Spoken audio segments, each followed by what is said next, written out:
দেখো ডার্বি মানে হাইপ নিশ্চিতভাবেই থাকবে, সেটা নিয়ে সোশ্যাল মিডিয়া বা পার্সোনাল স্পেসে ব্যান্টার থাকবে। কিন্তু আননেসেসারি হাইপ তোলা, নৌকার রং চেঞ্জ করে দেওয়া, এগুলোর কি খুব একটা দরকার ছিল ছোট ভাই? তো যাই হোক, মোহনবাগান 3-0 গোলে মোহামেডান স্পোর্টিংকে হারিয়েছে। আইএসএল এ প্রথম মোহামেডান স্পোর্টিংকে মোহনবাগান মিট করলো এবং মোহামেডান স্পোর্টিংও বুঝতে পারলো যে অ্যাকচুয়ালি দুটো টিমের ফারাকটা ঠিক কতটা রয়েছে। সেইভাবে মোহামেডান স্পোর্টিংয়ের খেলার ক্ষেত্রে খুব বেশি মেনশন করার মতো জায়গা তো নিশ্চিতভাবেই নেই। তবে হ্যাঁ, ছোটো ছোটো কিছু পয়েন্টস রয়েছে, তাদের কেউ নিয়েও কথা বলতে হবে। কিন্তু মেনলি কথা বলতে হবে মোহনবাগানকে নিয়ে। এই মোহনবাগানের এই খেলাটা, এই স্বাভাবিক ছন্দটা, এই একটা প্রপার রিদিম, এই একটা একটা সুন্দর গেম প্লে, একটা স্ট্র্যাটেজি, একটা কোয়ালিটি ফরমেশন, একটা বেস্ট লাইন আপ, এই খেলাটা অ্যাকচুয়ালি আমরা মিস করছিলাম। এই জিনিসটাই কোথাও আমরা দেখার জন্য এতদিন ধরে ওয়েট করছিলাম। এবং আমি খুব স্পেসিফিক্যালি বলতে পারি যে কালকে যখন আমি লাইভে ছিলাম মেরিনার্স অন সাইডে, সেখানে যখন আমার পোর্শন আসে বলার মতো, সেখানে আমি পরিষ্কারভাবে বলেছিলাম যে হোসে মলিনা তিনি ভালো কোচ না খারাপ কোচ, তার থেকেও বড় কথা তিনি এই মুহূর্তে স্ট্রাগলিং কোচ। কারণ তিনি 7 বছর হয়ে গেল ফুটবল কোচিং থেকে দূরে। প্রথম দিন থেকে বলে আসছি, তিনি লাস্ট কোচিং করিয়েছেন, তারপর তিনি অ্যাডমিনে চলে গেছেন এবং 4টে বছর তিনি স্প্যানিশ ফুটবল ডিরেক্টর ছিলেন। অর্থাৎ মাঠে নেমে যে কোচিংটা করানো, একটা অপোনেন্টকে ফেস করার জন্য একটা স্ট্র্যাটেজি বানানো, বিভিন্ন রকম ট্যাকটিক্স রেডি রাখা, plan A B C D, বিভিন্ন রকম প্ল্যান রেডি রাখা, একটা ফরমেশন কোথাও রেডি করা, এটার থেকে তিনি অনেকটা দূরে ছিলেন। হ্যাঁ, তিনি ফুটবলের সাথেই ছিলেন, এরকম না যে তিনি ফুটবল থেকে ক্রিকেট বা হকিতে চলে গেছিলেন। তিনি ফুটবলের সাথে ছিলেন, কিন্তু ফিল্ড যে কোচিংটা, এটা থেকে তিনি দূরে ছিলেন। এবার তাকে নিয়ে আসা হয়েছে, একটা এক্সপেকটেশন রয়েছে। তিনি একটা সময়ে ইন্ডিয়ান ফুটবলে এসেছিলেন, আইএসএলে তিনি ছিলেন, থ্রু অ্যাথলেটিকো দি মাদ্রিদ তিনি ইন্ডিয়াতে এসে অ্যাথলেটিকো দি কলকাতাকে সেকেন্ড আইএসএল কাপ জিতিয়ে গেছিলেন। এবং সেই সূত্রেই তিনি কোথাও আবারও কলকাতাতে পা রেখেছিলেন মোহনবাগানে কোচিং করানোর জন্য। কিন্তু শুরু থেকে প্রথম ম্যাচটা বাদ দিলে সমস্ত মাঝখানে যা ম্যাচ হয়েছে, সেই ম্যাচগুলো থেকে আমরা সেই পুরনো মলিনাকে আর দেখিনি। যে মলিনা মোটামুটি কোথাও একটা একটা কোথাও ভালো কিছু করে গেছিলো, একটা ট্রফি জিতে গেছিলো। হ্যাঁ, খুব যে ইমপ্রেসিভ গেম প্লে ছিল, যে বিরাট বিরাট হাইফাই ফুটবল, বিরাট অ্যাটাকিং ফুটবল তিনি খেলেছিলেন, এরকম না। বাট স্টিল একজন কোথাও কোচ যিনি ব্যালেন্স ফুটবলটা খেলান, সেই জিনিসটা আমরা মিস করছিলাম। আজকের ম্যাচটা পুরোপুরি এক্সেপশনাল একটা ম্যাচ। প্রথম যে ম্যাচটা মলিনার কোচিংয়ে ডুরান্ড কাপে মোহনবাগান খেলেছিল, সেই ম্যাচ আর এই ম্যাচের মধ্যে প্রচুর সিমিলারিটিস রয়েছে, শুধুমাত্র অপোনেন্টের ডিফারেন্স রয়েছে। মোহামেডান স্পোর্টিংকে এতটা ইজিলি যে মোহনবাগান ফার্স্ট হাফে 3-0 গোল দিতে পারবে, এটা হয়তো অনেকে কল্পনাও করতে পারেনি। বহু মোহনবাগান ফ্যান্স তারা কিন্তু ম্যাচটা শুরু হওয়ার আগে টেনশনও তো নিশ্চিতভাবেই ছিল যে অ্যাকচুয়ালি হবেটা কি। কারণ Mohammedan sporting impressive run start করেছে, ইয়াং প্লেয়ারে ভর্তি, তারা কোথাও থ্রেড দেখাতে শুরু করেছিল যে হ্যাঁ, আমরা ভালো ফুটবলটা খেলবো মোহনবাগানের এগেনস্ট। এবং মোহনবাগান যে খেলাটা দেখাচ্ছিল, সেখানে দাঁড়িয়ে টেনশন হওয়াটাই স্বাভাবিক। আজকে কি এমন পরিবর্তন হলো, কোন কোন প্লেয়ারের থেকে আমরা কি ডিফারেন্ট দেখতে পেলাম, এবং আলটিমেট গোটা টিমটার মধ্যে কি চেঞ্জ এলো, সবটা নিয়ে কথা বলবো। প্রথম কথা বলতে হবে আজকে মোহনবাগানের ফরমেশনটা, আজকে মোহনবাগানের স্টার্টিং 11টা 4-3-3, এটা একটা স্ট্রেট ফরমেশনে কিন্তু হোসে মলিনা তিনি মোহনবাগানকে নামিয়েছিলেন। ইন্ডিয়ান ফুটবলে 4 ব্যাক যে কতটা বেটার এবং কতটা ভ্যালু অ্যাড করে যে কোনো টিমের একটা সাকসেসের নিরিখে, এটা রেগুলার বেসিসে কিন্তু প্রুভড হয়ে আসছে। আর মোহনবাগানের টিমটা এই মুহূর্তে যা রয়েছে না, যে দিক থেকে তুমি ভাবো না কেন, যে টিমটা আপাতত মোহনবাগানে রয়েছে, you have to go with the 4 back system. তোমাকে 4 ব্যাক সিস্টেম ছাড়া অন্য কোনো সিস্টেমে তুমি খুব বেশি যেতে পারবে না। কারণ তোমার হাতে যা প্লেয়ার রয়েছে, যে ধরনের প্লেয়ার রয়েছে, 4 back system is the ideal option. এবং তার থেকেও বড় কথা, মাঝ মাঠে এমন দুজন প্লেয়ারকে দিয়ে স্টার্ট করানো এবং তার সাথে গ্রেগ স্টিওয়ার্টকে জুড়ে দেওয়া, পুরো কম্বিনেশনটাকে চেঞ্জ করে দিল, পুরো অ্যাটাকিং মাইন্ডসেটটাকে চেঞ্জ করলো। ডিফেন্সে অনেক কম লোড এলো, অনেক কম প্রেশার এলো।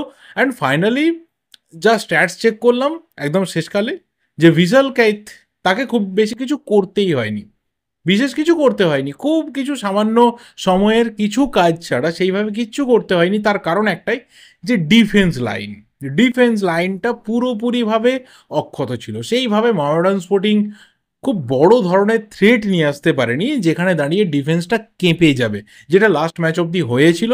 3টে গোল মোহনবাগান কনসিড করেছিল। আজকে মোহনবাগান ফার্স্ট হাফে 3 গোল মোহামেডান স্পোর্টিংকে দিল।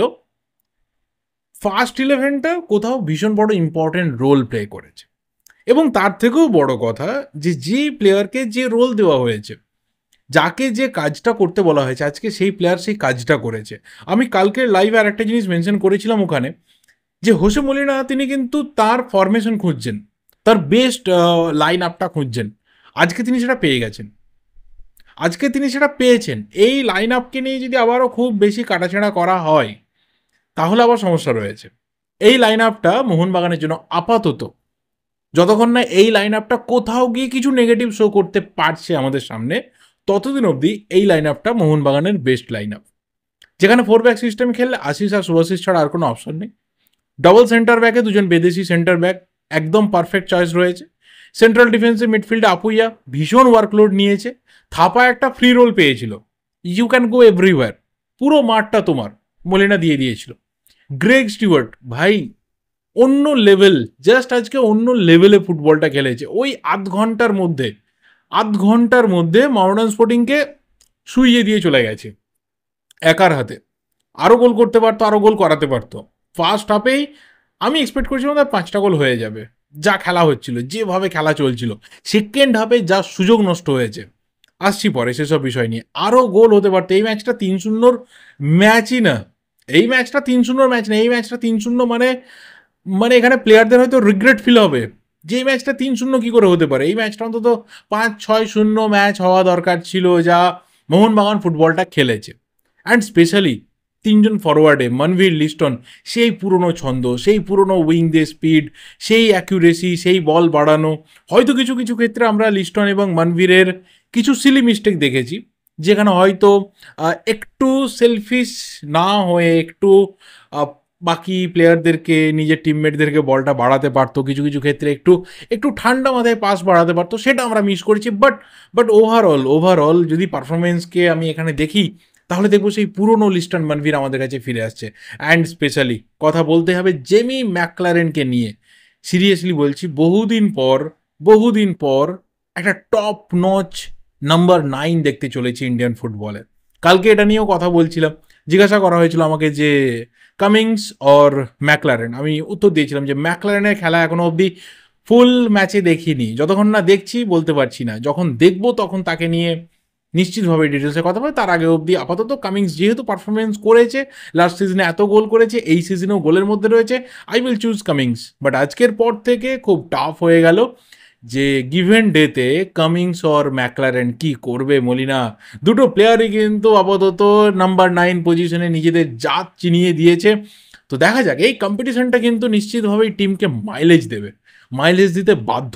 দেখা যাক কী হয়। বাট ম্যাকলারেন যে ফুটবলটা খেলেছে, ওর পজিশনিং, ওর নিচে নেমে এসে বল হোল্ড করা, নিচে নেমে এসে বলকে চ্যালেঞ্জ করা, গ্রেগ স্টুয়ার্টের সাথে প্রপার কম্বিনেশন করা, এবং যখন একটা প্লেয়ার মিস করছে, যে জায়গাতে শুভাশিস বোস একটা হেডার মিস করলো, সেকেন্ড গোলটা শুভাশিসের হয়ে যেতে পারতো, ওখানে জাস্ট আমি দেখলাম ম্যাকলারেনের বডি ল্যাঙ্গুয়েজটা, কি চল ভাই কোনো ব্যাপার না, আবার আসছি, আবার এটা দিয়ে দেবো। এই যে একটা বডি ল্যাঙ্গুয়েজ, ফ্যান হয়ে গেছি বস, সিরিয়াসলি বলছি ফ্যান হয়ে গেছি। আমি প্রথম জেমি ম্যাকলারেনের এতক্ষণ ধরে খেলা দেখলাম, কারণ এর আগে ন্যাচারালি আমি এ লিগ দেখিনি, অস্ট্রেলিয়া ন্যাশনাল টিমের ফুটবল খেলাও খুব বেশি দেখিনি। তো ম্যাকলারেনকে এতক্ষণ ধরে মাঠের মধ্যে দেখা, আমি ফার্স্ট টাইম দেখলাম ম্যাকলারেনকে। তো আমি সিরিয়াসলি বলছি ফ্যান হয়ে গেছি। আলাদা লেভেলের প্লেয়ার, আলাদা লেভেলের ওর একটা প্রেজেন্স ছিল, কোথাও একটা অন্যরকম ফিল হচ্ছিল যে he is such a quality player. যাই হোক, যদি ম্যাচের প্রসঙ্গে আসি, তাহলে অবশ্যই প্রথম গোলটা সেই ক্ষেত্রে সেট পিস মুভমেন্ট, এবং সেখান থেকে গ্রেগ স্টুয়ার্টের একটা ম্যাজিক্যাল ব্যাক ফ্লিপ হেড, এবং সেখান থেকে ম্যাকলারেনের একদম সুযোগ সন্ধানী ফিনিশ। সেকেন্ড গোল আবারও সেই সেট পিস থেকে, যে জায়গা থেকে গ্রেগ স্টুয়ার্ট সুইং করে ওই ফ্রিকিকটা মেরেছিল, মানে পুরোপুরি শুভাশিস বোসকে দিয়ে দিয়েছিল যে যা ভাই তুই গোলটা কর, এটা তোর জন্য, এত গিফটেড ব্যাপার, এত কোনো কষ্ট করতে হবে না, পুরো ওখানে তো কেউ মার্কিংই করছে না, একদম সিম্পল ইজি গোল। আর থার্ড গোলটা শুভাশিস বললো যে আমাকে এত সুন্দর একটা গোল করিয়েছে, এই নাও তোমার জন্য একটা বিউটিফুল পাস। একটা ডিফেন্ডার একটা সুন্দর ডিফেন্স যারা পাস দিচ্ছে এবং সেখান থেকে গ্রেগ স্টুয়ার্ট ওই জায়গা থেকে বল পড়লে মানে পায়ে পেলে কী করবে তোমাদের জানা কথা, বাঁ পা ডান পা কাটানো, সেই জায়গা থেকে ফিনিশ এবং গোলকিপারের কিছু করার নেই। ফার্স্ট হাফটা পদম ছেত্রী ভীষণভাবে ধেড়িয়েছে। এত বল ওর কাছে পড়েছে আর প্রত্যেকটা বল ওর কাছে যা পড়েছে সামনে রয়ে গেছে। মানে এখানে যদি সেকেন্ড বল অ্যাটলিস্ট দুবার যে কোনো মোহনবাগান প্লেয়ার উইন করতে পারতো, দুবার, তাহলে ফার্স্ট হাফে 5-0 হয়ে যায়।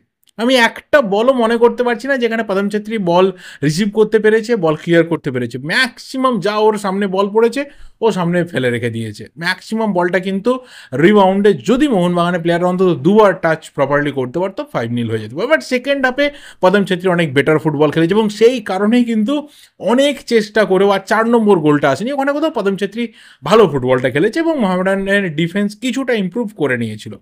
বাকি আজকের খেলা নিয়ে আর কি বলবো, স্পেশাল যে জিনিসটা সেটা হচ্ছে মলিনা ভাই, সিরিয়াসলি তিনি অনেক চেষ্টা করেছেন, অনেক স্ট্রাগল করেছেন। কালকে আমি লাইভেই কথা বলছিলাম যে he is very much struggling.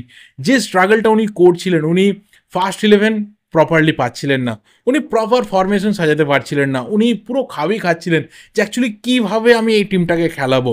উনি স্ট্র্যাটেজি সাজাতে পারছিলেন না। এই কারণে আমরা রেগুলার কথা বলছি যে কেন স্ট্র্যাটেজি নেই, কেন উনি স্ট্যাটিক ওয়েতে যাচ্ছেন, কেন ডাইনামিক স্ট্র্যাটেজি নেই, কেন ওনার কাছে প্ল্যান বি সি এসব কিছু নেই, কেন একটা স্ট্র্যাটিক প্ল্যানের মধ্যে দিয়ে উনি যাচ্ছেন।